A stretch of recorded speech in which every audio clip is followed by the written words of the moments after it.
तोतया IAS अधिकाऱ्याला मुलींच्या मागासवर्गीय शासकीय वसतिगृहात आमंत्रित करणाऱ्या गृहप्रमुख महिलेवर निलंबनाची कारवाई करावी अशी मागणी शिवसेनेने केली आहे।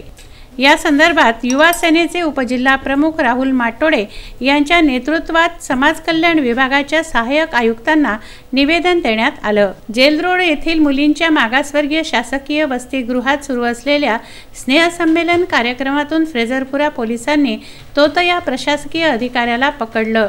हा प्रकार अत्यंत गंभीर आणि संतापजनक असून विद्यार्थी हितार्थ आम्ही तो कदापि सहन करणार नाही।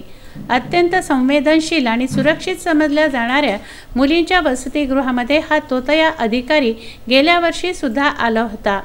पोलिसांनी पकडलेला तोतया IAS अधिकारी मुलींच्या वसतिगृहामध्ये मुक्कामी सुद्धा राहत होता अशी माहिती युवा सेनेला मिळाली व त्यामुळे मागासवर्गीय शासकीय वसतिगृहातील विद्यार्थिनी असुरक्षित असल्याचा आरोप करून शिवसेनेच्या अंतर्गत युवा सेनेने कारवाईची मागणी केली आहे। 31 जानेवारी रोजी सायंकाळी 6 वाजता जेल रोड स्थित मुलींच्या शासकीय मागासवर्गीय वसतिगृहामध्ये एका तोतया IAS अधिकाऱ्याला पकडण्यात आलं। तो IAS अधिकारी कोणाच्या आमंत्रित करण्यावरून मुलींच्या वसतिगृहात आला होता।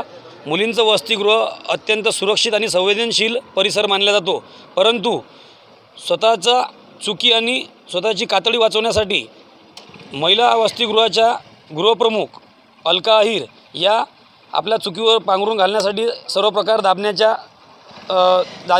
तयारीत आहे।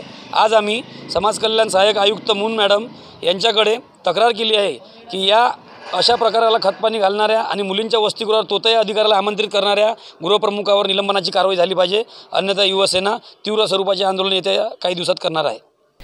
प्रदीप इंगोले, विदर्भ न्यूज, अमरावती।